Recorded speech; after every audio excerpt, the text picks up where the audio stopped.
Amigos, estamos aquí de regreso con los invitados que anunciamos al inicio, José Wich y Alejandro Susti, autores de este interesante estudio sobre la novela policial peruana, y por supuesto les damos la más cordial bienvenida. José, Alejandro. Muchas gracias, Alonso. Gracias, Alonso, un gusto estar aquí, gracias por la invitación.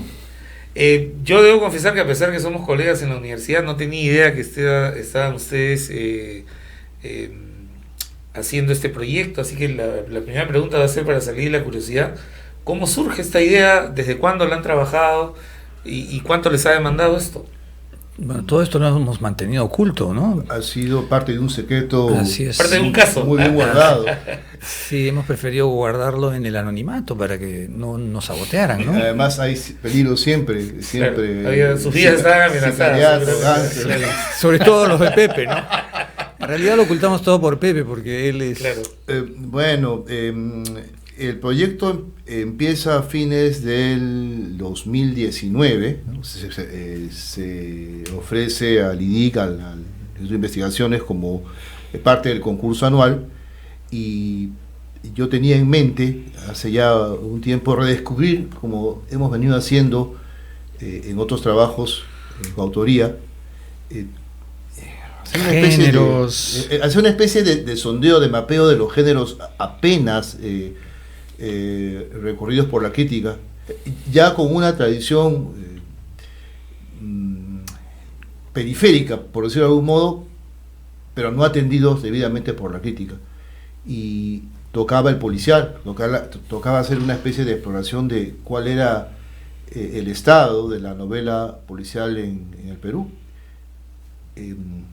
Como en muchas ocasiones le dije a Alejandro, si te interesaba el tema, Alejandro se entusiasmó, presentamos el proyecto, se aprobó y de inmediato, ¿no? Todo el 2020, 2021, ha sido un trabajo pandémico. Claro, puerta cerrada, digamos. Ha sido una lucha, porque tuvimos que acostumbrarnos, digamos, a dictar las clases virtuales, y constantemente nos comunicamos e intercambiamos información, incluso también contigo. Y nada, paralelamente teníamos que desarrollar la investigación. Que ha sido virtual también, ¿no? Esa investigación, básicamente, mayormente, ¿no? Prácticamente ha sido virtual. Solo al principio que fuimos para las cuestiones de procedimiento, a la universidad, las cuestiones protocolares, ¿no? Sí. Claro.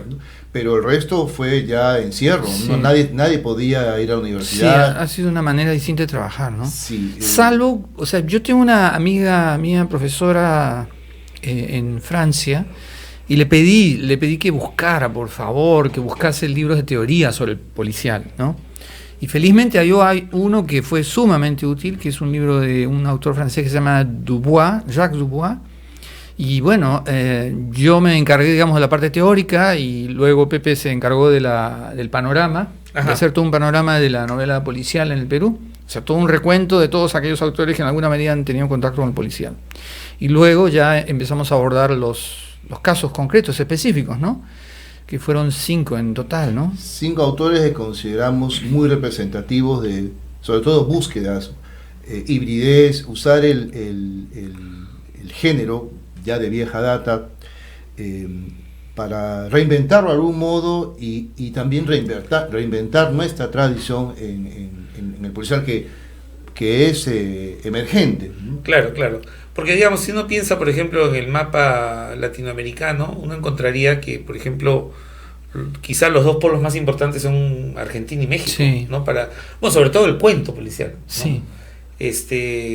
Pero, digamos, luego de ese estudio, ¿ustedes dirían que el policial peruano tiene algo particular o algo que lo singularice respecto de las otras manifestaciones de esto en el continente? Creemos que sí, creemos que se encuadra perfectamente en lo que Diego Treyes, que también es un estudioso del claro. género, llama el policial alternativo. Parece que nuestra identidad, la identidad de Hispanoamérica y la del Perú, va por esos territorios, ¿no? El policial clásico, enigma o novela negra, se fusiona con otras búsquedas, con experimentos, con texturas diferentes. Claro.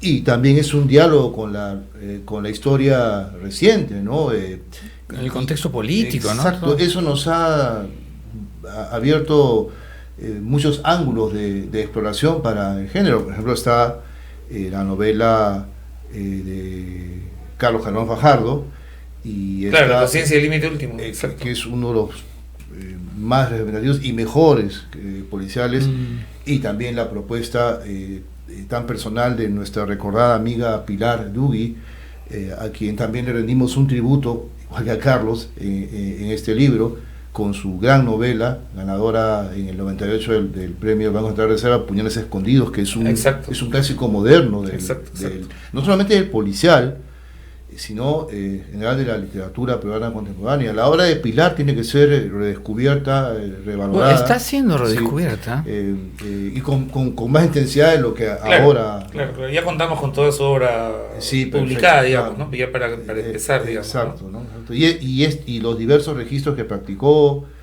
No, es notable. Pilar Dugui es notable. Los cuentos de Pilar son... Algunos son de verdad obras maestras, es muy versátil, muy versátil. Ahora, hablamos de novela policial, pero por ahí aparece el término novela negra. Es obvio que no hablamos de lo mismo, ¿no? ¿Cómo distinguen ustedes un policial de un noir? Hay toda una historia del policial que se inicia en el 19, y en esa primera etapa, bueno, es la novela pues del detective que se queda, digamos, en la oficina y desde ahí resuelve todo, ¿no? Es el Sherlock Holmes, que es que es capaz de descifrar absolutamente todo, ¿no? Es casi una especie de, no sé, de pequeño dios, ¿no? Y que no se ensucia, no necesita salir a la calle. No se ensucia los zapatos. No se ensucia los zapatos, Sherlock. De vez en cuando. De vez en cuando. Por ahí sí, alguna vez. Si se ensucia, se ensucia. Pero son relatos de una lógica impecable. Impecable. Cerrada, sí, son ecuaciones matemáticas. Lo que impera ahí es la aplicación de un modelo lógico matemático. Así es. Modelo lógico matemático que la realidad peruana, por supuesto, no, pues nuestra realidad no funciona con las ecuaciones. Todo lo contrario, ¿no? Claro. Nuestra realidad es totalmente antiecuacional. Entonces, y sorprendente por otros aspectos. Claro, impredecible, ¿no? La novela de Treyes un poco es eso, ¿no? Bioy está conectada con la época del terrorismo, en cierta medida, sí, pues porque los personajes son en el fondo, están totalmente ya desquiciados, muchos de ellos, ¿no? En realidad es una novela en la que la violencia en inglés usan la palabra madness, ¿no? Ajá. O no sé si la locura es la palabra idónea, pero es realmente desbordante. Además tú lees las primeras 50 páginas de Bioy y tú dices, caray. Son choqueantes. O sea, realmente, es como empotrarte contra una pared, ¿no? Claro. Por la inhumanidad absoluta de los personajes. Y claro, eso no lo vas a encontrar, pues, ni siquiera, no, en Chandler ni hablar. En Hammett es mucho más, son más elegantes los norteamericanos. Un poco más cínicos también, ¿no? Sí, más cínicos, sí, un humor negro, digamos, ¿no? Un cinismo individualista, pero también una ética propia, una ética muy personal. Sí, hay una ética. Sí, en esta novela desaparece la ética. ¿Por qué ética? La ética es una palabra decorativa, ¿no? O sea, claro, ya no hay frontera entre el bien y el mal, digamos, esas nociones se pierden. Pero por eso mismo es original, pues es diferente, ¿no? Y bueno, la de Mirko Lauer, Secretos Inútiles, es una novela también extraña, ¿no? Pero está muy bien escrita. El comienzo está muy bien escrito, el lenguaje. Tú sientes que ahí detrás hay un poeta, ¿no? En la descripción de Cerro Azul, por ejemplo, es una novela que se desarrolla, digamos que en los años 30 del siglo XX. Es una familia inglesa, de origen inglés, que son propietarios de una gran extensión de tierra en esa zona, en la zona pues de Mala, ¿no? Eso es Mala. Y nada, por momentos se vuelve una especie como de... Claro, lo que pasa es que el narrador es un individuo que viaja a los Estados Unidos a encontrarse con el protagonista de la novela, pero que ya es un hombre pues decrépito, ¿no? Tiene 80 años. Claro. Y va en búsqueda de información, en realidad como un periodista, ¿no? Y al final lo que se encuentra es con un tipo que lo único que le cuenta son mentiras y mentiras y mentiras acerca del pasado, ¿no? De su relación, porque él se va muy temprano al Perú. Se vuelve también opiómano cuando empieza a ir al barrio chino. ¿Por qué me dirijo a Pepe? Porque él conoce pues, el barrio chino. Claro. Y tiene una novela, ¿no? Sobre el barrio chino también. En fin.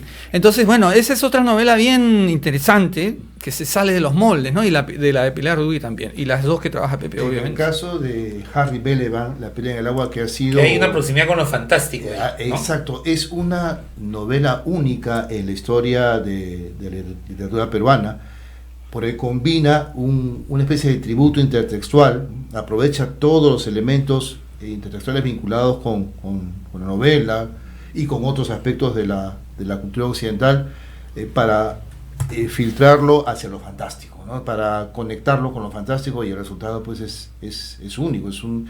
Es un libro de una riqueza, ¿no?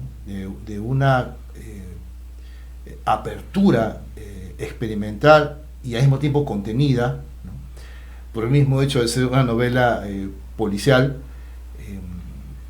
que merece una vez más, ya ha sido reeditada, pero merece una vez más ser visitada desde otras latitudes, y yo me propuse colocarla dentro de un canon policial, porque ya está reconocida como una novela de corte fantástico o de ese registro.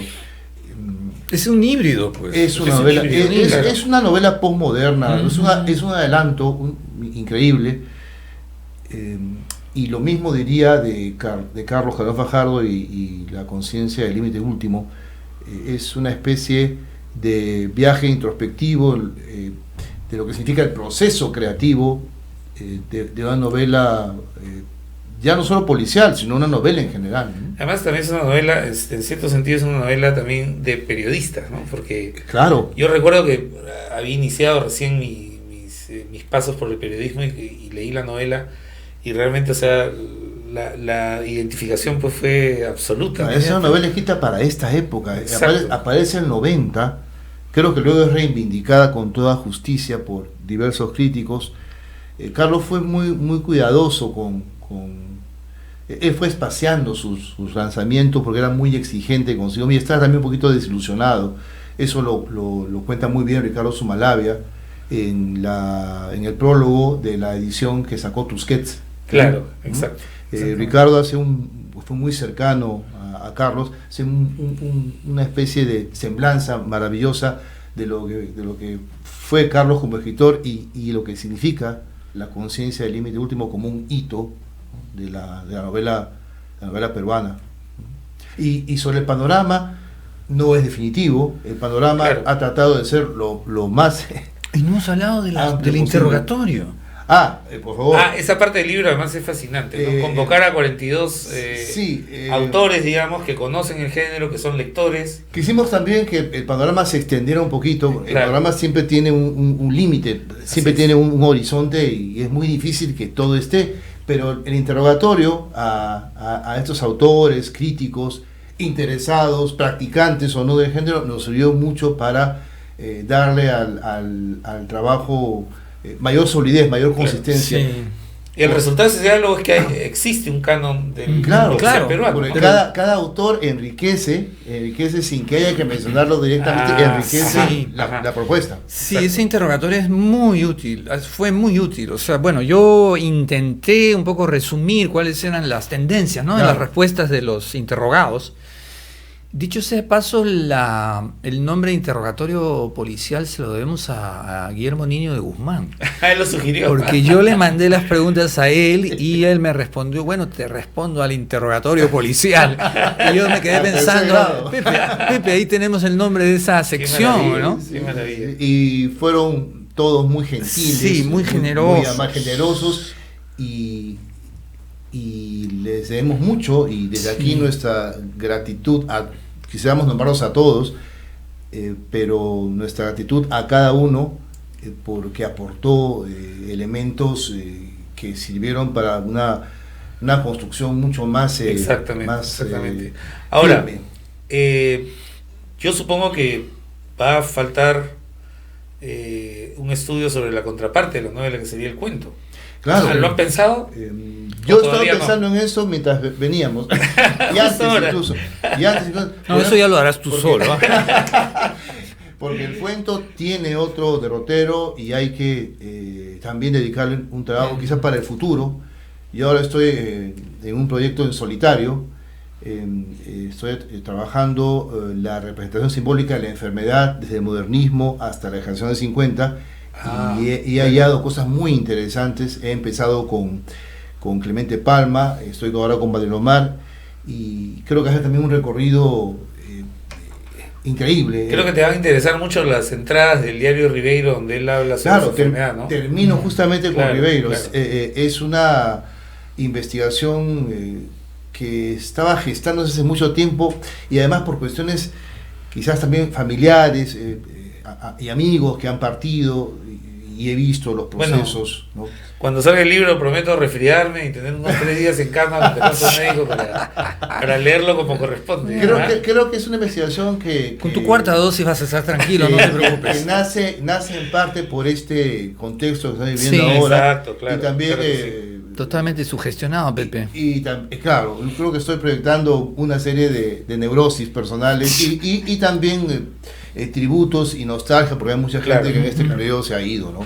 Pero ustedes son incansables, es que imagino que tú también, Alejandro, tienes algún proyecto en mente Sí, ahorita. claro, también estoy trabajando con Olga Saavedra, a quien tú conoces, sí, ¿no? sí, Una claro. gran amiga, una gran Sí, sí. escritora, crítica y profesora, a la que conocemos. muy Sí, bien. es una investigación sobre la narrativa femenina, por llamarla de algún modo, ¿no? Que no sé si la palabra femenina sea adecuada, ¿no? Creo que necesitamos una palabra más impactante, ¿no? Pero sí, es dedicada a toda esta producción reciente, ¿no? De novelistas o narradoras como Karina Pacheco, Irma del Águila, bueno, la propia Giovanna Polarolo, Claro. Pilar Duy. Bueno, es una cosa de largo aliento, ¿no? El asunto está en que en un año, porque un año son los periodos, ¿no?, de investigación, es difícil, o sea, es una cosa que, bueno, nosotros con Pepe tenemos una dinámica que ya venimos desarrollando hace años. Nosotros publicamos en el 2007 un libro que se titula Ciudades Ocultas, que es sobre... Es la representación de Lima en el cuento moderno. En el cuento Ah, moderno. Seis o Interesante. 7 autores. Excelente. Fue el inicio de una serie de investigaciones en torno de la ciudad que Alejandro ha continuado. Ujú. Han sido también investigaciones, han estado involucrados dos amigos entrañables en diversos momentos, Carlos López de Gregori y Luis Chueca, Claro, y Fernando claro. Chueca. Exacto.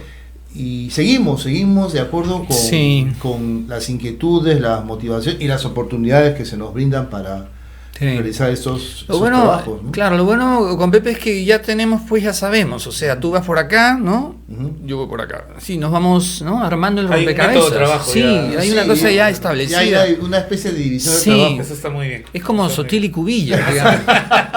¿No? Qué maravilla, qué maravilla. Bueno, amigos, voy a despedir ahora a Alejandro y a Pepe. Muchísimas gracias por haber venido a Cinema en los Sentidos a meternos miedo con lo policial. ¿Ah? Pero como prometí al inicio, Alejandro se queda para hablar de su poemario recientemente publicado y además ganador de un premio internacional. Muchísimas gracias, No, gracias Pepe. a ti, A Alonso. ti, Alonso, gracias. Y por supuesto a la Universidad de Lima por haber publicado este trabajo tan interesante que nos abre las puertas, prácticamente un hermano desconocido o no muy conocido de la tradición narrativa peruana. Gracias, amigo. Gracias, Alonso.